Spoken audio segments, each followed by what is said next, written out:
EVM के बारे में 26 जून 2019 से हमने इसका भंडाफोड़ करने के लिए परिवर्तन यात्रा निकाली थी।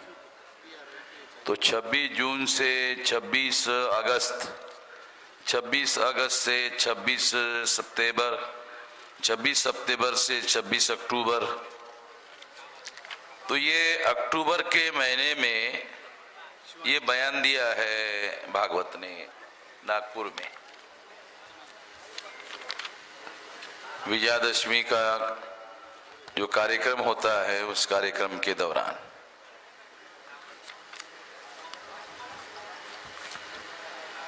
तो इसका संदर्भ हम लोगों को समझना होगा।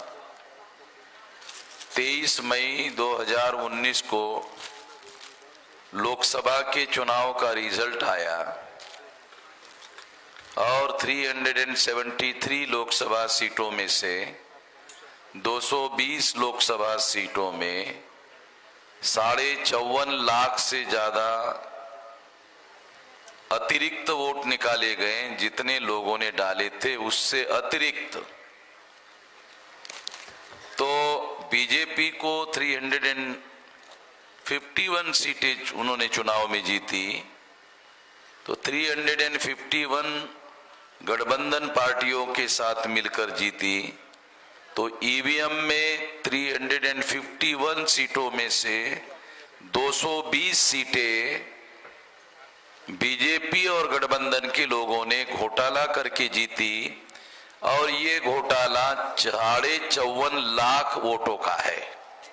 153 लोकसभा में कम वोट निकले, यानी विरोधी पार्टियों को हरवाने के लिए कम वोट निकाले गए। बीजेपी यानी गठबंधन के वोटों को उनको जितवाने के लिए ज्यादा वोट निकाले गए। जितने लोगों ने डाले उससे ज्यादा 54.5 लाख वोट क्विंट के सोशल मीडिया में बताए गए। और ये जो ज्यादा वोट निकाले गए इसके बारे में चीफ इलेक्शन कमिश्नर को जब वो क्विंट ने पूछा तो सोशल मीडिया के पत्रकारों को चीफ इलेक्शन कमिश्नर किसी प्रकार का कोई सैटिस्फैक्टरी जवाब नहीं दे पाए।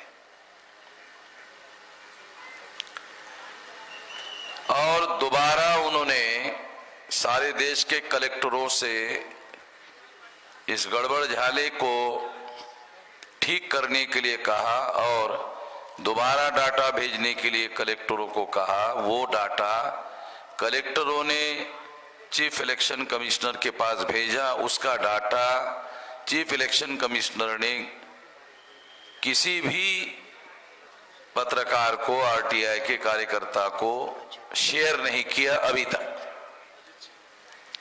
ये सारी बातें इस बात को सिद्ध करती है कि ईवीएम में घोटाला हुआ। ये बातें 26 जून से हमने बताना शुरू कर दिया। ईवीएम का भंडाफोड़ जम्मू कश्मीर से और जुलाई में किया, फिर अगस्त में किया, फिर सितंबर में किया और फिर अक्टूबर में किया। इतने सारे महीने लगातार डेली प्रचार करके जब हमने सबूत बताए तो आरएसएस का बच्चा भारतीय जनता पार्टी, तो आरएसएस को लगा कि वामन मेश्राम ये भारतीय जनता पार्टी जो बच्चा है जो चुनाव जीत गया घोटाले से, इससे ये नाजायज बच्चा साबित हो रहा है। इसलिए आरएसएस को उनको ईवीएम को सर्टिफिकेट देने की जरूरत पड़ी। नहीं तो आरएसएस के जो लोग हैं वो क्या कहते हैं, नहीं नहीं हमें राजनीति से कोई लेना देना नहीं है। वो कहते हैं नहीं हमें राजनीति से कोई लेना देना नहीं है, हमारा तो सांस्कृतिक संगठन है। तो ईवीएम कोई सांस्कृतिक मामला है?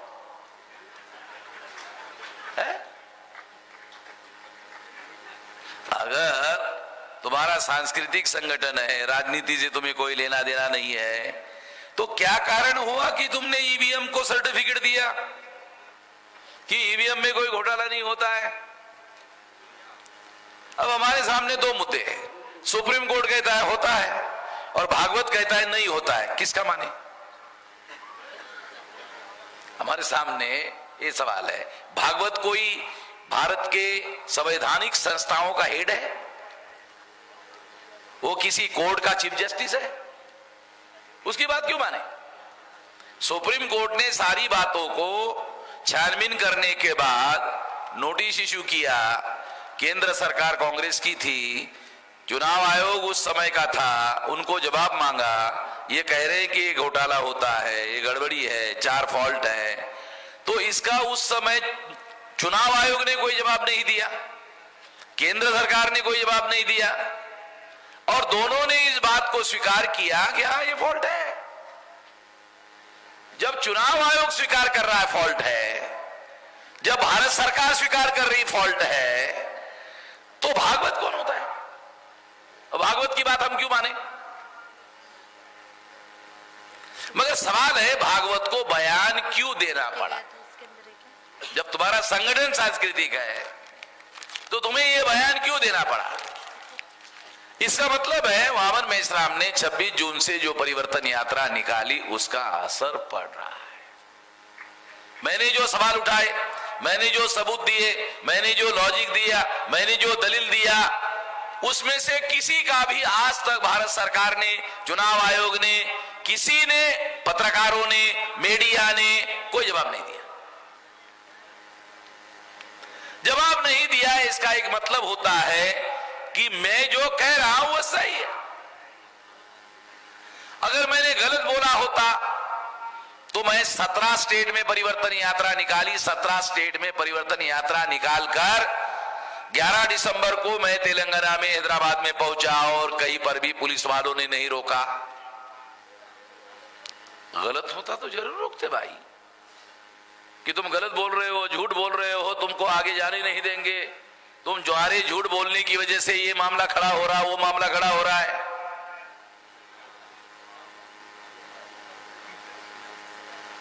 बल्कि उस अभियान में मैंने एक बात कही, क्या कही? कि चुनाव आयोग ने कोई जवाब नहीं दिया, ये 4 फॉल्ट है। नहीं जवाब दिया चुनाव आयोग ने, भारत सरकार ने भी जवाब नहीं दिया, चुनाव आयोग ने जवाब नहीं दिया। इसका मतलब है ईवीएम मशीन चोर है, और चुनाव आयोग चोरों का सरदार है। ये कहा कि ईवीएम मशीन चोर है, चुनाव आयोग चोरों का सरदार है, ये मैंने कहा। तो आरएसएस के एक आदमी ने सुप्रीम कोर्ट में केस दायर किया कि चुनाव आयोग के विरोध में ऐसी भाषा बोलने वाले जो लोग हैं, अब मैं ही बोल रहा हूं, भारत में कौन बोल रहा भाई? मैं ही बोल रहा हूं, मेरे अलावा तो कोई नहीं बोल रहा, किसी की कोई औकात थोड़ी है ऐसा बोलने की, मैं ही बोल रहा हूं। तो आरएसएस के एक आदमी ने सुप्रीम कोर्ट में केस दायर किया कि चुनाव आयोग को कंटेम्प्ट ऑफ कोर्ट, जैसे कोर्ट की अवमानना होती है वैसा अधिकार सुप्रीम कोर्ट के पास है, हाई कोर्ट के पास है, वैसा अधिकार चुनाव आयोग को दिया जाए, ताकि कोई ईवीएम मशीन चोर है और चुनाव आयोग चोरों का सरदार है ऐसा न कह पाए। तो मैं तो आरएसएस के उन लोगों को चुनौती देता हूं कि तुम ये सुप्रीम कोर्ट से ऑर्डर ले आओ। वैसे तो अभी जनवरी में मेरी केस चली जाएगी कि इनके पुराने अधिकार कम करो चुनाव आयोग के। चुनाव आयोग को जो ज्यादा अधिकार दिए, ये अधिकार देने की वजह से ये एरोगेंट हो गया, ये किसी सवाल का जवाब देता नहीं है। पुलिस चौकी में जो इंस्पेक्टर होता है वो सवाल का जवाब देता है, मगर चुनाव आयोग नहीं देता है। इसको कॉन्स्टिट्यूशनल अथॉरिटी देने की जरूरत क्या है? जो जिसके पास जितनी बड़ी अथॉरिटी होती है उतना उसको जवाबदेह होना चाहिए। अगर किसी चीफ जस्टिस के खिलाफ में मैं लिखता हूं, भारत में शायद किसी स्टेट के चीफ जस्टिस के विरोध में कोई complaint chief justice supreme court के पास गई हो, मगर मैंने की। एक तो हमारे लोगों को पता ही नहीं कि उनके अधिकार क्या है। नागरिक को चीफ जस्टिस के विरोध में उसके चीफ जस्टिस के ऊपर देश के कंप्लेंट करने का अधिकार है, यही मालूम नहीं। ज्ञान नहीं बोल रहा हूं, जानकारी नहीं है। अरे ये तो बहुत दूर की बात है। पुलिस के विरोध में केस दाखिल करने का नागरिकों के पास अधिकार है ये भी मालूम नहीं। वो लोग क्या बोलते हैं, नहीं नहीं पुलिस के पास है, नागरिक के पास नहीं है। बड़ा अजीब किस्म का मामला है। तो मैं आप लोगों को यह कहना चाहता हूं कि हम जो लोग सारे देश भर में अभियान चला रहे हैं या ईवीएम मशीन घोटाला कर रही है, इसका बहुत ज्यादा असर पड़ रहा है। और मैं ऐसा मानता हूं, अभी झारखंड में बीजेपी चुनाव हार गई। केवल बीजेपी चुनाव नहीं हारी, बीजेपी ने ईवीएम में घोटाला करके अपने मुख्यमंत्री को हरवाया। ऐसा मेरा कहना है, मेरा ऐसा उल्टा कहना है। मेरा यह कहना है कि बीजेपी ने झारखंड में केवल चुनाव नहीं हारा, अपने मुख्यमंत्री को हरवाया। क्यों? अरे हम अगर घोटाला होता तो हम अपना मुख्यमंत्री नहीं कम से कम जीतवाते हैं। तो आम आदमी को लगा यार बराबर है यार, मगर ये तो अनुमान की भाषा हो गई ना। अगर हम ऐसा करते तो ऐसा होता है, तो इसको तो अनुमान प्रणाली बोलते हैं। हम अनुमान की बात नहीं करते हैं, प्रत्यक्ष प्रमाण की बात करते हैं कि सुप्रीम कोर्ट ने ईवीएम मशीन में घोटाला होता है, इस बात को स्वीकार किया, मामला फाइनल हो गया भाई। अभी दोबारा इसकी चर्चा करने का मामला नहीं है, एक बार सुप्रीम कोर्ट ने स्वीकार कर दिया।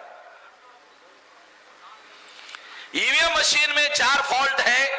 डॉक्टर सुब्रमण्यम स्वामी ने सुप्रीम कोर्ट के चीफ जस्टिस को कहा, सुप्रीम कोर्ट ने इस बात को स्वीकार किया कि हाँ 4 फॉल्ट है, और ये 4 फॉल्ट है इसलिए पेपर ट्रेल मशीन लगाओ। पेपर ट्रेल मशीन लगाने का आदेश दिया, ये रिटर्न एविडेंस है कि ईवीएम में फॉल्ट है। समझ में आ रहा है डॉक्टर साहब? ये सारा रिटर्न में है। अरे जब सुप्रीम कोर्ट ने स्वीकार किया, ये संवैधानिक कोर्ट है और सबसे बड़ी अदालत है, सबसे बड़ी अदालत ने इस बात को स्वीकार किया, अब दोबारा छानबीन करने की जरूरत नहीं है। मगर लोग ऐसा इसलिए कर रहे हैं कि सुप्रीम कोर्ट की खबर को मीडिया के लोगों ने नहीं छापा, इस वजह से ऐसा हो रहा है। अगर सुप्रीम कोर्ट की खबर को सारे मीडिया के लोगों ने खबर छापा होता तो लोग मान लेते। जानबूझकर इस खबर को नहीं छापा गया। तो एक तो ये बात है। दूसरी बात कि झारखंड में बीजेपी हार गई, उन्होंने अपने मुख्यमंत्री को हरवाया, इसके पीछे मकसद क्या है? वामन मेश्राम ने ईवीएम के विरोध में जो माहौल खड़ा किया, उस माहौल को थोड़ा सा हल्का किया जाए। हम डाइवर्ट करने के लिए एनआरसी लाया, हम डाइवर्ट करने के लिए सिटीजनशिप लाया, ये सारा बवाल उल्टा हमारे ऊपर आ रहा है। ये हमने डाइवर्ट करने के लिए खड़ा किया, ये हमारे ऊपर बुमरैंग हो रहा है, ये बुमरैंग भी हो रहा है। इसलिए ईवीएम से लोगों का ध्यान हटाने के लिए झारखंड में बीजेपी ने चुनाव हरवाया और अपने मुख्यमंत्री को हरवाया। इसके पीछे मुख्य उद्देश्य क्या है? इसके पीछे मुख्य उद्देश्य है कि सेंट्रल गवर्नमेंट घोटाला करके चुनाव जीती, ऐसा लोगों के मन में जो वामन मेश्राम ने बिठाया उसको हटाओ। एक मुख्यमंत्री का बलि दिया जा सकता है, एक स्टेट गवर्नमेंट का जिसकी विधानसभा केवल 81 सीटों की है, एक छोटी विधानसभा है, उसके मुख्यमंत्री का बलि दिया जा सकता है, उसके राज्य सरकार का बलि दिया जा सकता है। इससे केंद्र सरकार पर किसी प्रकार का कोई असर नहीं होता है। डिस्टेबलाइज होने, मान लो बीजेपी की सरकार चलेगी झारखंड की, तो क्या सेंट्रल गवर्नमेंट डिस्टेबलाइज हो गई? बिल्कुल नहीं, बल्कि डिस्टेबलाइज होने की बजाय उसकी क्रेडिबिलिटी बढ़ने के लिए इसका उन्होंने इस्तेमाल किया। उल्टा उनको बेनिफिट हो सकता है, और इसीलिए मैं कह रहा हूं कि उन्होंने योजना बनाकर ऐसा काम किया ताकि उनकी सरकार की स्टेबिलिटी बढ़ जाए, क्रेडिबिलिटी बढ़ जाए। और ईवीएम के विरोध में जो वामन मेश्राम ने जनमत बनाया और हम लोगों को सिटीजनशिप अमेंडमेंट बिल लाना पड़ा, एनआरसी का बवाल खड़ा करना पड़ा। वो बवाल ईवीएम पर से लोगों का ध्यान हटाने के लिए हमने किया, मगर ध्यान हटाने की बात तो छोड़ो, साला ये बवाल खड़ा हो रहा है हमारे ऊपर बुमरैंग की तरह। ध्यान नहीं हट रहा है ईवीएम से, बल्कि ये बुमरैंग की तरह उल्टा हो रहा है। और वामन मेश्राम ईवीएम का मामला छोड़ने के लिए फिर भी तैयार नहीं है। बीजेपी और कांग्रेस के लोग, और एक मुद्दा इस दौरान मैं आपको बताना चाहता हूं, ये ध्यान रखने वाली बात है, बहुत अहम बात है कि ये जो सरकार बनेगी, ये जो सरकार का मुख्यमंत्री झारखंड में बनेगा, वो कांग्रेस के सपोर्ट से बनेगा। कांग्रेस घोटाले के गठबंधन में शामिल है। जो ईवीएम का घोटाला है, इस घोटाले के गठबंधन में कांग्रेस शामिल है। यही तो हम कह रहे हैं कि ईवीएम का फायदा आइदर और या तो बीजेपी को होता है तो कांग्रेस को होता है। तो कांग्रेस के सपोर्ट से मुख्यमंत्री बनेगा, तो सारे देश भर में यही तो हो रहा है। या तो बीजेपी के सपोर्ट में मुख्यमंत्री बन रहे, या तो कांग्रेस के सपोर्ट से मुख्यमंत्री बन रहे। स्वतंत्र कोई सत्ता कांग्रेस और बीजेपी के बाहर किसी सरकार के पास नहीं है।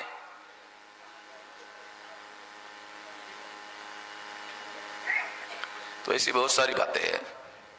ये करंट डेवलपमेंट है, इसलिए करंट डेवलपमेंट पर मैं अपनी बात कहना बहुत ज्यादा जरूरी था, क्योंकि ज्यादातर लोग सारे देश भर से मेरी तरफ देखते रहते कि अब ये झारखंड पे ऐसा हुआ तो इस पर वामन मेश्राम का क्या कहना है।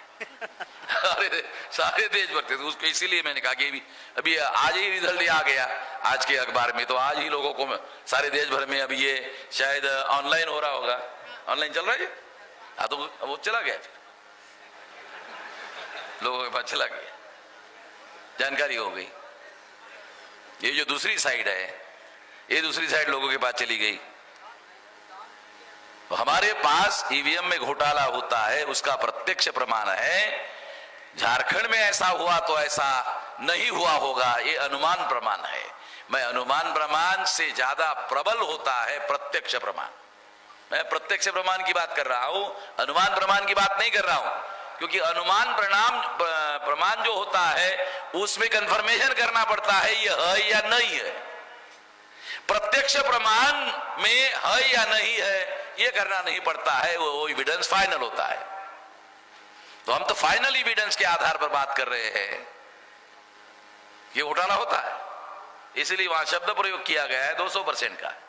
इसलिए मैं इस मुद्दे पर और ज्यादा बात नहीं करना चाहता हूं, इतनी ही बात कहना चाहता हूं